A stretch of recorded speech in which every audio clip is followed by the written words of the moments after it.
Bonjour tout le monde. We've had a productive couple of days in New York, talking with leaders in government, philanthropy, culture, and more about the issues that matter to Canada and to the world. Yesterday I was at the UN where, alongside Prime Minister Mia Mottley of Barbados, I co-chaired a conversation with the Sustainable Development Goals advocates. We talked about how we can amp up our efforts in a world where so much is going on. I also spoke at Global Citizen Now alongside Canada's Ambassador for Women, Peace and Security, Jacqueline O'Neill. We discussed gender equality, what Canada is doing to amplify women's voices around the world, including in conflict zones, and what we are doing to protect women's rights. This morning, I spoke at the Council on Foreign Relations about how Canada and the U.S. can work together to strengthen liberal democracy at home and around the world, make sure that our decision-making reflects our values at every level, and build economies that work for everyone. J'ai passé 2 jours productifs ici à New York à discuter avec des chefs de file des milieux gouvernementaux, philanthropiques, culturels et autres au sujet de l'enjeu important pour le Canada et le monde. Hier, j'étais aux Nations Unies où, avec la première ministre Mia Mottley de la Barbade, j'ai co-présidé une conversation avec les défenseurs des objectifs de développement durable. J'ai également pris la parole au sommet Global Citizen Now avec l'ambassadrice du Canada pour les femmes, la paix et la sécurité, Jacqueline O'Neill. Nous avons parlé d'égalité des sexes, des initiatives du Canada pour amplifier les voix des femmes dans le monde, y compris dans les zones de conflit, et de ce que nous faisons pour protéger les droits des femmes. Ce matin, j'ai prononcé une allocution devant le Council on Foreign Relations portant sur les façons de permettre au Canada et aux États-Unis de travailler ensemble en vue de renforcer la démocratie libérale à l'échelle nationale et dans le monde, et les façons de veiller à ce que les décisions que nous prenons correspondent à nos valeurs à tous les niveaux, et les façons de bâtir des économies centrées sur le bien-être de tous. Ça a été une visite très productive, mais je suis très content maintenant de pouvoir prendre vos questions. Thank you, Prime Minister. Merci, le Premier ministre. We have 20 minutes for questions from media. Nous avons 20 minutes pour les questions des médias. On va commencer avec Radio-Canada. Bonjour, Louis Blouin. Monsieur Trudeau, votre frère va témoigner la semaine prochaine en comité parlementaire à propos de la Fondation Pierre-Éliott Trudeau. Avez-vous l'impression que ça devient un petit peu plus difficile de dire qu'il y a un mur entre vous et la Fondation là, quand votre propre frère se retrouve donc dans les affaires courantes au Parlement comme ça? Avez-vous l'impression d'être un peu entraîné là-dedans malgré vous? Non, pas du tout. Mon frère travaille depuis longtemps avec la Fondation Pierre-Éliott Trudeau et il va répondre à des questions que les gens... Vous ne voyez pas un lien entre les deux qui peut être... C'est mon frère, je l'aime beaucoup, mais il fait ses choses et moi, je fais les miennes. À Ottawa... OK. It is no secret to anyone that my brother has been deeply involved in the Pierre-Éliott Trudeau Foundation for many years, and he will answer questions as they are asked of him. L'opposition à Ottawa critique beaucoup la pertinence de votre voyage ici à New York, dit que ça peut avoir l'air déconnecté en pleine crise dans la fonction publique notamment. Qu'est-ce que vous diriez pour défendre la pertinence de ce que vous avez fait ici à New York, notamment ce matin par exemple? Bon, tout d'abord, comme toujours, on me tient au courant. On est en train de discuter d'ailleurs des approches au niveau des négociations pour la fonction publique. C'est un enjeu qu'on suit de proche. Je suis aussi en train, évidemment, de regarder ce qui se passe ailleurs dans le monde, au Soudan et entre autres. Mais nous sommes ici pour partager et pour contribuer des conversations importantes sur comment on bâtit une économie mondiale qui fonctionne pour tout le monde, comment on renforce nos démocraties, comment on s'assure qu'il y a des bons emplois pour la classe moyenne au Canada et partout dans le monde. C'est des enjeux qui préoccupent énormément les Canadiens et sur lesquels on a une belle histoire à raconter et encore du travail à faire. Obviously, there are significant global questions going on about how we build economies that work for everyone, how we move forward on promoting security and stability in the world. And these are conversations that Canada has a lot to offer on. The way we've both invested in fighting climate change and growing the economy, the way we're working to create good, strong middle-class jobs and thriving communities across the country is a story that not just Canadians are interested in, but people around the world. And working with our partners and allies on those goals is important. But obviously, while I'm here, I continue to be kept apprised of other issues around the world and things going on back home, like the latest state of negotiations around the public service labor disruption. Next question. Hi, Prime Minister James McCartan, Canadian Press. Obviously, critical minerals are a key component of everything that you're talking about today. But now that the incentives are in place in both countries, there seems to be a real demand for some clarity on the permitting side. Can you, understanding obviously the balance you're trying to strike, can you give anyone, what would you say to those who are demanding some clarity on that front, what the regulatory landscape is going to look like going forward? Well, what we saw through 10 years of Conservatives was that it was difficult to get things built in Canada because even when things were approved, they'd get bogged down in the courts because people felt that there were steps being skipped or communities not being consulted or Indigenous rights not being respected. So over the past 8 years, we've been serious about building partnerships and rebuilding trust with Indigenous peoples, working with communities who are worried about climate change on the impact for their kids and grandkids, and making sure we're putting together a stronger, clearer process that is both faster and more predictable, while, of course, making sure we're protecting communities' interests and protecting the environment. That's what we're moving forward on, and yes, there's more work to do, but I will highlight a lot of it's about perspective. When I sat down with the U.S. Chamber of Commerce head just last week, she pointed out to me that she felt that permitting was faster in Canada, and she wanted to get some advice on how they could accelerate permitting in the United States for similar projects. So I think everyone's facing these similar challenges. We just have to understand that giving clarity to business and demonstrating real responsibility in terms of creating good jobs, good opportunities, and support for local communities is the way to get things done. Speaking of mining, there are some tribal leaders in D.C. today for the Transboundary Waters talks. Obviously, you've agreed to agree with the President on solving the Elk Valley problems there, but they continue to demand a joint reference from the IJC. Why not simply agree to a joint reference? What is the holdup there, and what can you say about where that discussion is going? We believe that there are processes that were being followed right now that have a better chance of getting to a resolution, and the ministers are working very hard on this, and they can speak more to that. Hello, Prime Minister. Barbados has already cut ties with the British Crown. You met with the Prime Minister of Barbados, and a poll out this week shows that a majority of Canadians do not want King Charles as their head of state. Why shouldn't Canada hold a referendum to decide whether it wants to sever ties with the British monarchy? I think there are a lot of really big issues that Canadians expect us to be dealing with every day. Whether it's fighting climate change, whether it's creating strong, growing, inclusive communities with great jobs for the middle class, whether it's standing up in a more uncertain world for our values and the stability of our democracy. Because Canada does have one of the most stable democracies around. And there are obviously a number of people who feel that a different system would serve us better. Those people can make those arguments, but what those people can't do is agree on what alternative would be better. And I think diving into constitutional negotiations over an issue like this, when so much focus is on how we support Canadians, how we create a strong economy for the future. Our budget was focused on affordability, on creating great jobs, on delivering on health care and dental care. These are the things that Canadians are most concerned about. These are the things that I will stay focused on. Next follow-up. The NDP and the Conservatives have criticized you for coming to New York while the strike continues at home. The union is also calling on you to get directly involved. So I'm wondering if you, when you do go back to Canada, do you intend to do anything to try to break this impasse?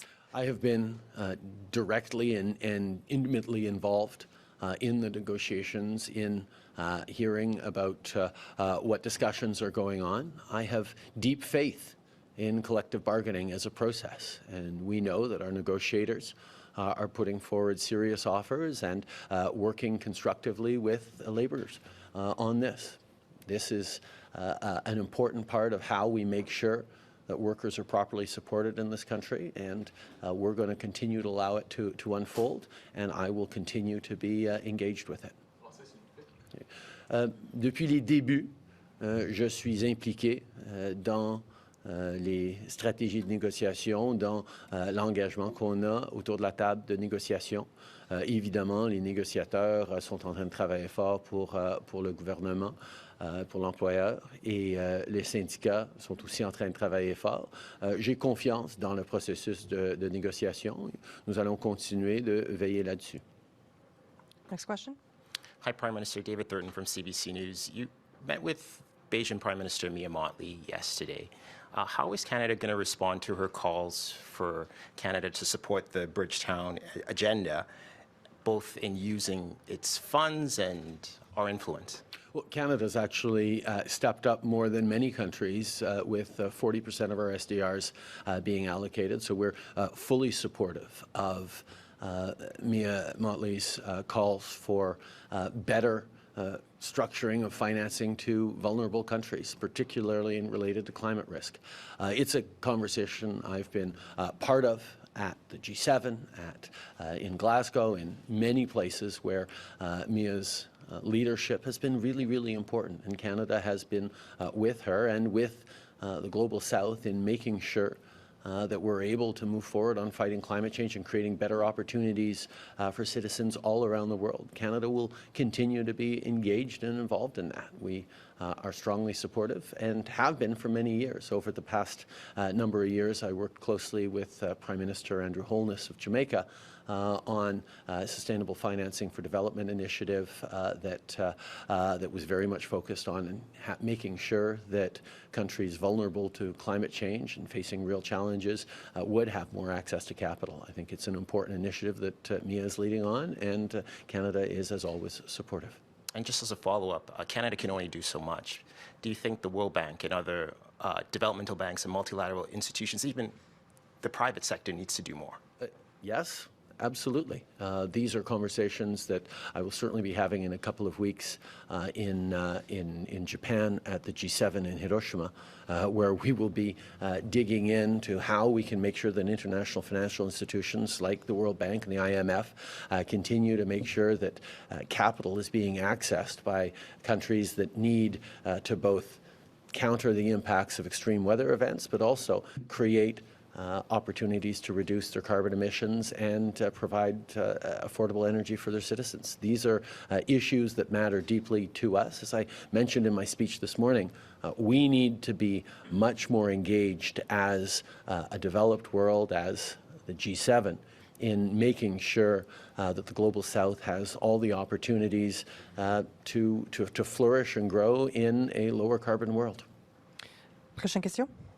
Prime Minister Neetu Garcha with Global National. I wanted to ask you about the situation in Sudan. We're hearing reports that 2 Canadian flights were cancelled today, one due to mechanical issues and another because of chaos on the runway after shots were fired towards a Turkish evacuation plane. Does this mean the deadline to get Canadians out of Sudan will have to be extended? And have you been briefed on whether there's a backup plane for the one experiencing mechanical issues? I have been briefed just a few minutes ago that the mechanical issues on the first plane have been resolved and that we are looking to continue flights as quickly as possible alongside our allies. It's a real effort combined with many, many different countries to try and get citizens out of Sudan. And that's something that we will continue to be part of. Canada's playing a clear role there, and we will continue to. I know there's a technical briefing from the military a little bit later, and they can certainly give you more information on that. Okay. D'abord, je viens d'apprendre que le premier avion qui avait des difficultés mécaniques ont été réglées et les vols, on l'espère, vont reprendre bientôt. Évidemment, c'est une situation préoccupante au niveau de la sécurité. C'est pour ça qu'on continue de faire tous les efforts pour évacuer les Canadiens. Mais en même temps, nous sommes aussi engagés à bien des niveaux, que ce soit avec les Nations unies, avec des pays voisins, pour s'assurer qu'on est en train d'essayer de rétablir la paix au Soudan et une fin des conflits pour tout le monde qui reste là, parce que c'est une chose de s'assurer nos responsabilités par rapport aux Canadiens, mais c'est une autre chose de continuer de travailler pour rétablir un peu la paix et la sécurité pour tout le monde au Soudan. Follow-up. And Prime Minister, regarding Canada's role in creating order in Haiti, yesterday you mentioned that you had productive or great conversations with the Barbadian Prime Minister. Can you help us understand a little bit more about where things are at, about what you called solutions from within the country? For about 3 decades, Canada has been engaged in many interventions in Haiti, whether it was around security forces or police or institution building or capacity building or political support. And unfortunately, we find ourselves yet again in a terrible humanitarian security situation in Haiti.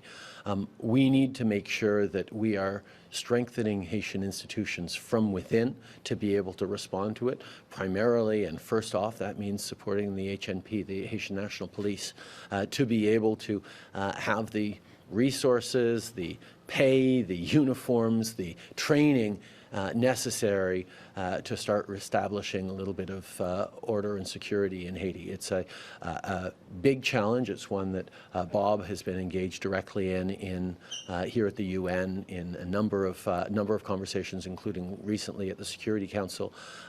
We're going to continue to step up, including with $100 million worth of support for the Police Nationale, including with sanctions, which we're encouraging other countries to bring on as well, including working towards political solutions with allies in the region. There's a lot of work to do, but Canada is there to do the work. Next question. Hi, Prime Minister. Tom Perry, CBC. I just want to ask you a follow-up on that question earlier about the opposition comments about you even taking this trip. Is there anything you can point to on this trip? Anything, conversation you had, something that happened that you can say to Canadians, this is why I had to come to New York? We're in a really uncertain world right now. We're facing war in Europe because an authoritarian government is trying to destabilize democracies and the rules-based order. We're facing the increasing consequences of climate change, not just at home but around the world, and the impacts on people and the upheavals and instability that come with it. We're still dealing with the hangover from the acute phase of the pandemic, which has continued to disrupt supply chains and cause people to rethink how we build stronger economic futures with healthy citizens. These are conversations that Canadians need to be part of. These are conversations that are happening all around the world right now. And Canada actually has an important story to tell. The story of trust in institutions, of pulling together, of making investments in support for the middle class, things like dental care and health care, things like $10 a day child care, things like a price on pollution that shows we can lead on the fight against climate change and create great jobs for the middle class in critical minerals, in manufacturing, in a range of areas right across the country.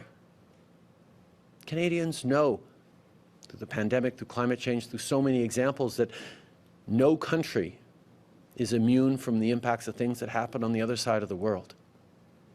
And taking moments to meet with the UN and talk about our fight for a better world and how Canada can continue to play a significant role in that.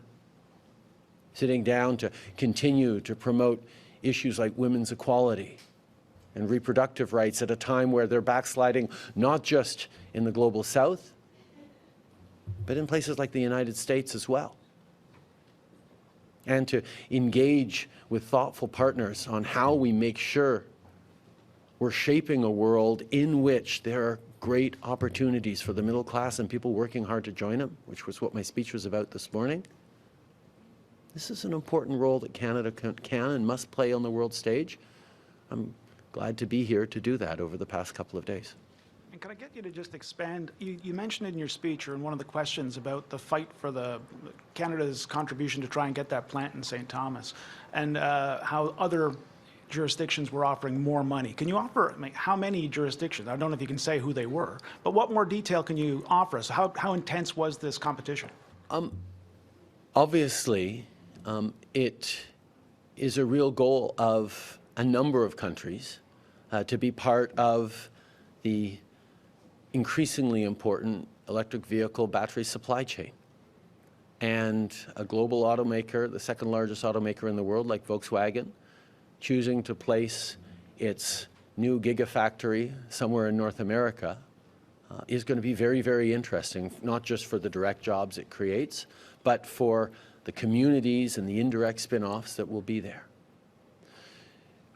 When Volkswagen was making this decision, and I had a number of conversations with the leadership of Volkswagen, they were really focused not just on building a plant that was going to be economic in 5 years or 10 years, but on an investment that would last decades. And they were looking for more than just competitive pricing.